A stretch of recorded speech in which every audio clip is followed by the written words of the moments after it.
Hi hello नमस्कार, कसे आहात मंडळी? मस्त ना. नवीन दिवसाची सुंदर अशी सुरुवात. तर तुम्ही गावाकडचे व्हिडिओ तर बघितले. तर गावाला जायच्या अगोदर इथं शॉपिंग करायला गेलो होतो आम्ही आणि मला घरामध्ये लागणारं साहित्यसुद्धा आणायचं होतं.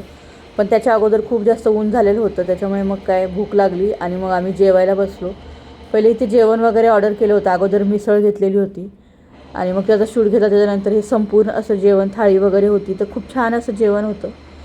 हे सगळं जेवण केल्याच्या नंतर मग आम्ही शॉपिंग करायला गेलो. आता शॉपिंगमध्ये जास्त काय ब्लॉग शूट नाही केलेलं आहे. तर काय काय घेतलेलं आहे मी तेच दाखवणार आहे, कारण जास्त गर्दीच्या ठिकाणी शूट करता येत नाही. तुम्ही बघितलंच होतं की आपल्या गावच्या व्हिडिओमध्ये की आम्ही पाण्याच्या बॉटल्स वाटलेल्या होत्या. तर त्या बॉटल्स घेण्यासाठी आम्ही इथं आलेलो होतो, कारण त्या पाणी त्या बाटल्या कशा बऱ्या पडतात वाटायला. त्याच्यामुळे अशा छोट्या छोट्या बॉटल्स अशा 3 बॉक्स आम्ही घेऊन गेलो होतो जाताना. तर त्यासाठीच मिस्टर थांबलेले आहेत ते घेण्यासाठी. आणि मग हे सगळं घेतल्याच्यानंतर मग आम्ही पुढे निघालो. आता पुढे निघाल्याच्यानंतर खूप जास्त ऊन होतं. जाताना तर खूप जास्त ऊन होतंच, पण येताना पण खूप जास्त ऊन होतं. आणि ते दुकानात गेलेले, इथे माझं डोकं आहे ना इतकं दुखायला लागलेलं होतं, मला काही सुचतच नव्हतं.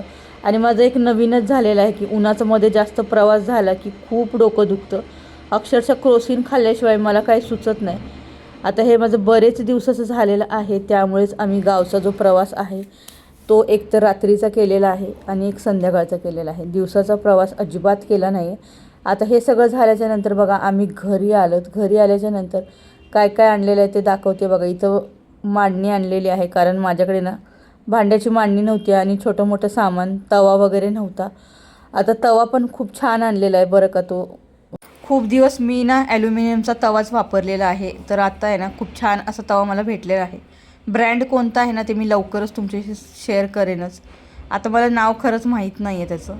तर इथं आम्ही घरी आल्याच्यानंतर हे सगळं माझं आवराआवरी चालू झालेली, काय आणलं आहे काय नाही आणलं आहे.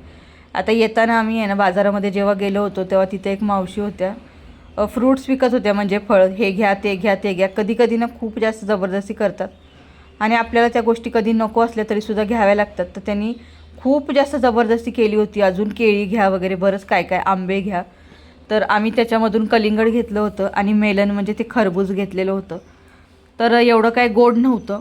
जेवढं जबरदस्ती केलेली होती त्या मानाने तरी मला वाटत नाही की ते गोड होतं म्हणून. पण चला असो, कधी कधी आता फ्रूट्स आहे म्हटल्यानंतर कधी गोड निघतात, कधी कमी गोड असतात. तर असं काहीसं होतं, पण एवढे मला असं परफेक्ट असं वाटलं नाही, पण ठीक होतं, ठीकठाक होतं. तर इथं कपडे वगैरे चेंज करून बघायचं चालू आहे मुलांचं. त्यांना घेतले होते कपडे. तर चला आता मी आहे ना जे फ्रूट्स आणलेले आहेत, जे कलिंगड आणलेलं आहे, तर ते ना बारीक कट करून त्याच्या फोडी करून मी खायला आणणार आहे. कारण खूप जास्त उन्हामुळे खूप माझं डोकं दुखायला लागलं होतं. मी मगाशीच सांगितलं खूप जास्त त्रास होतो मला उन्हाचा. तर ते कट करायला मी गेलेली होती. तर चला ते कट करते आणि मग घेऊन येते.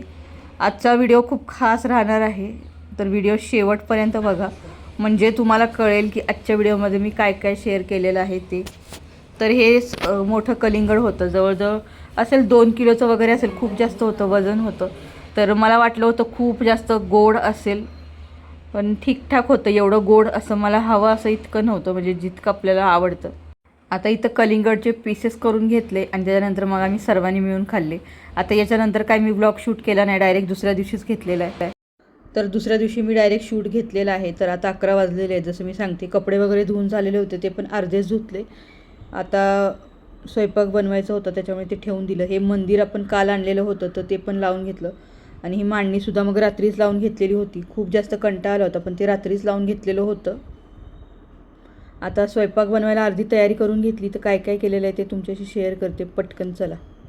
तर मी हा सुद्धा तवा मी घेतलेला आहे विकत, जेव्हा मांडणी, मंदिर आणि हा तवा हे पण घेतलं होतं. तर हा तवा पण आहे ना खूप छान आहे बरं का. आणि त्याच्यावरती ना चपाती, पोळी, भाकरी, डोसे सगळं काही बनतं असं सांगितलं होतं.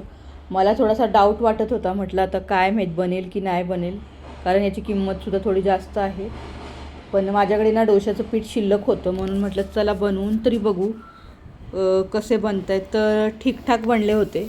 म्हणजे मी पहिल्यांदा ट्राय केलं होतं, त्याच्यामुळे मला काय थोडं जमलं नव्हतं म्हणजे बनवायला, की कशा पद्धतीने बनवायला पाहिजे. जसं आपण नॉर्मल तव्यावरती बनवतो त्या पद्धतीने बनवलं होतं, पण व्यवस्थित एवढे खास काय झाले नव्हते, पण नंतर व्यवस्थित झाले.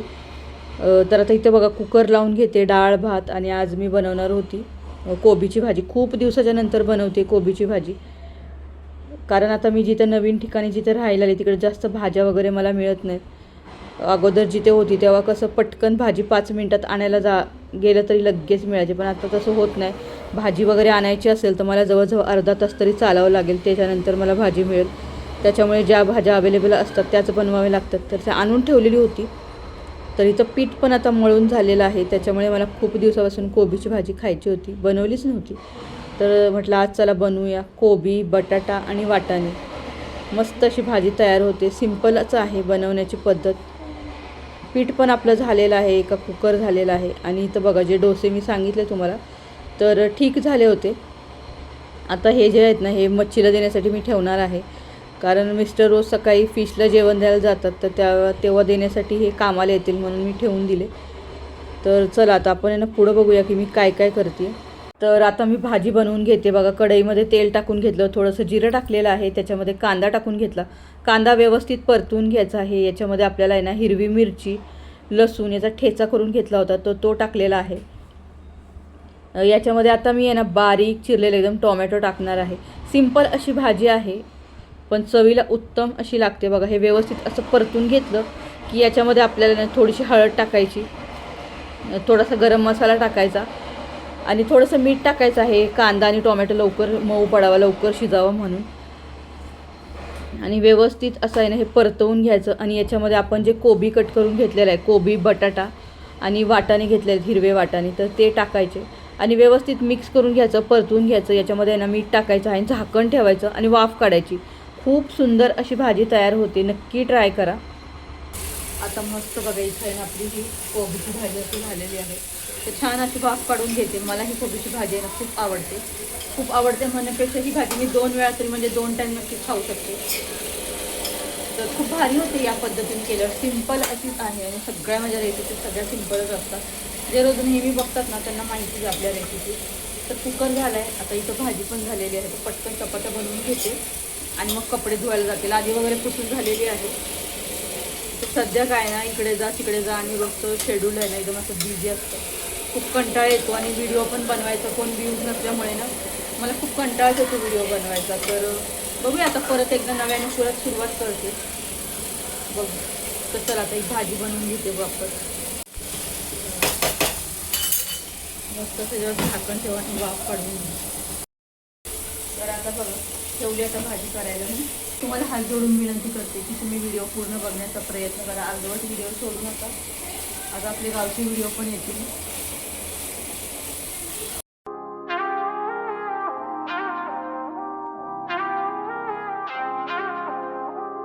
बघा तुमची मस्त अशी भाजी आहे ना आपली, ती सुंदर दिसते बघा, छान अशी झालेली आहे. तर इथं बघा भांडी पण घासली मी, ते कुकर पण होतोय.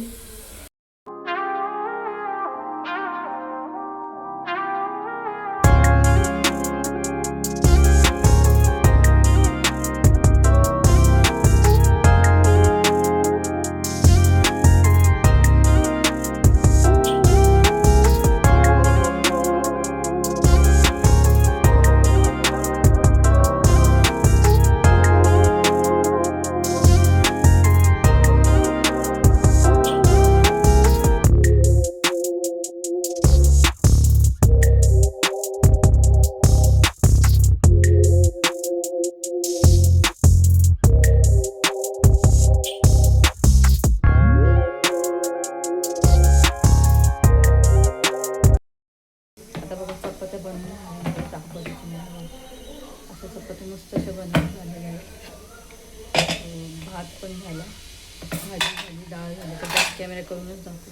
चपात्या इथं भात आहे, इथं डाळ होते आपली आणि इथं आहे आपली कोबीची भाजी. तर चला आता आहे ना 3 hours later. आता आहे ना संध्याकाळ झालेली आहे, 6:15 झालेले आहेत. बाहेर बघा इथं मुलं खेळत आहेत. तर तुम्हाला दिसतंय का मला माहीत नाही, बाहेर इथे दिसतंय का तुम्हाला? हे बघा, हे बघा तिथे मुलं आहेत ना खेळत आहेत. आणि मी आता ना हे बनवते, उपमा बनवते, शेवयांचा उपमा बनवणार आहे. आता इथं डाळ भिजत ठेवली. आता ही का ठेवली याचं उत्तर आहे ना 1-2 दिवसाच्या ब्लॉगमध्ये तुमच्याशी शेअर करेन. बनवून घेऊ.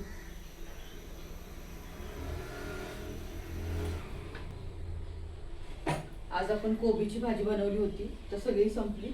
थोडीशी डाळ शिल्लक आहे. एवढंच जेवण आहे आजचं.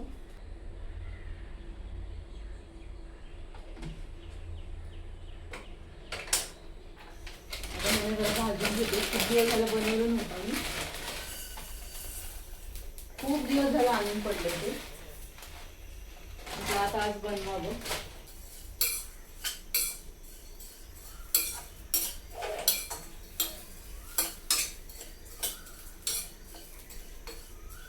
मी ना पटकन उपमा बनवून घेतला. आता प्रांजल स्विमिंगवरून आली होती आणि तिच्या हाताला नेमकं काहीतरी टोचलं, पिन टोचली असं ती सांगत होती मला. आणि उपमा तिने खाल्ला, पण केतकीला उपमा नको होता. मग मी काय केलं, हे मेलन जे होतं ते कट करून दिलं. म्हटलं हे दोन्ही मिळून तरी खातील.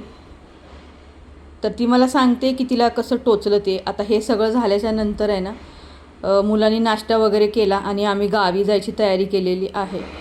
आम्ही दुसऱ्या दिवशी जाणार होतो, तर प्लॅनिंग चेंज झालं आणि आम्ही आदल्या रात्रीच निघालो. तर हे सगळं झाल्याच्या नंतर सगळं आवरून घेतलं. तर आता बघा, इथं उपमा दिला खायला, तर एकाला खायचं आहे, दुसऱ्याला नाही खायचा. मग ते मी फ्रूट्स दिलं आणि मग नाश्ता वगैरे केला. 8 वाजता आम्ही घराच्या बाहेर पडलो. पटकन बॅग वगैरे भरून घेतली आणि मी जी डाळ शिजवली होती ती दुसऱ्या दिवशी मी पुरण बनवून घेऊन जाणार होती, त्यासाठी केलं होतं. पण प्लॅनिंग चेंज झाल्यामुळे ते मला डाळ भिजवलेली अशीच घेऊन जावी लागली. आणि इथं खंडाळा घाटामध्ये बघू शकता कसलं ट्रॅफिक होतं. बापरे, खूप जास्त गर्दी होती. कारण पुढे सुट्ट्या होत्या 2-4 दिवस, त्यामुळे खूप जास्त गर्दी होती. आता इथे ना आम्हाला एक गाडी दिसलेली आहे. आता मला या गाडीचं नाव मला माहीत नाही. बराच वेळ ट्रॅफिक जाम होतं. त्यानंतर मग रस्ता चालू झाला, म्हणजे सगळ्या गाड्या निघाल्या. खूप मोठ्या मोठ्या गाड्या होत्या. पुण्यामध्ये आम्हाला खूप जास्त भूक लागली. रात्रीचे 12:30 झाले होते. आणि मग इथं मॅगी काय सगळं बंद झालेलं. फक्त ऑप्शनला फक्त मॅगी होती आणि हे तेवढंच उघडं होतं. म्हणून मग इथं पटकन म्हटलं जाऊ दे आता मॅगी तर मॅगी, कारण भूक लागली होती. उशीर खूप झाला होता त्याच्यामुळे. आणि वातावरण आहे ना थंड झालं होतं. भरपूर पाऊस वगैरे झालेला होता. आता इथं मला माहीत नाही, पण मी ऐकलं आहे की पुण्यामध्ये पण पाऊस जास्त झाला होता म्हणून. आता मला माहीत नाही, पण वातावरण खूप जास्त थंड होतं. आणि इथं मॅगी बनवायला सांगितली आम्ही, पण ती मॅगी इतकी स्पायसी होती, खूप जास्त तिखट होती.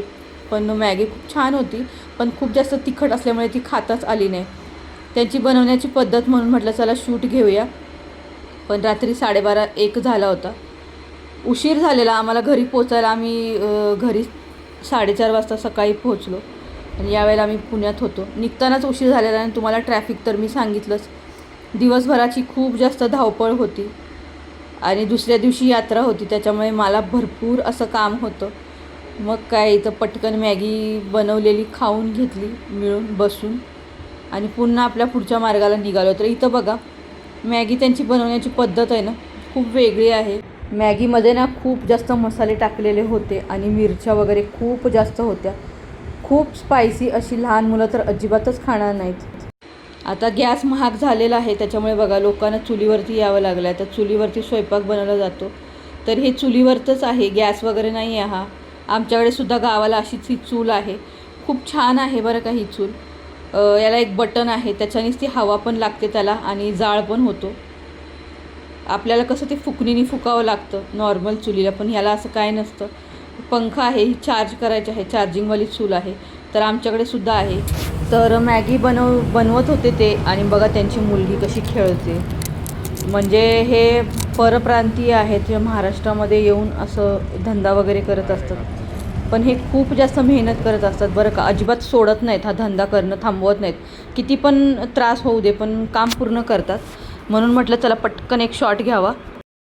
फायनली आमची मॅगी आम्हाला बनवून दिलेली आहे. तर खूप जास्त गरम होती, स्पायसी तर होतीच, पण ती गरम पण होती. त्याच्यामुळे आम्ही इथेच ठेवली आणि म्हटलं चला 1-2 फोटो काढूया, म्हणून इथं फोटो काढत होतो. फक्त मॅगी मी एकटीनेच खाल्लेली आहे, ती सुद्धा जबरदस्ती खावी लागली.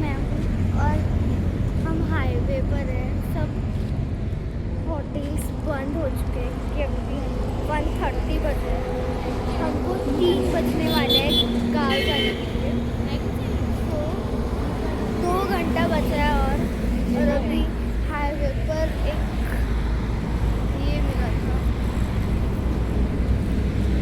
मतलब उधर मैगी मिल रही थी. तो हमने सोचा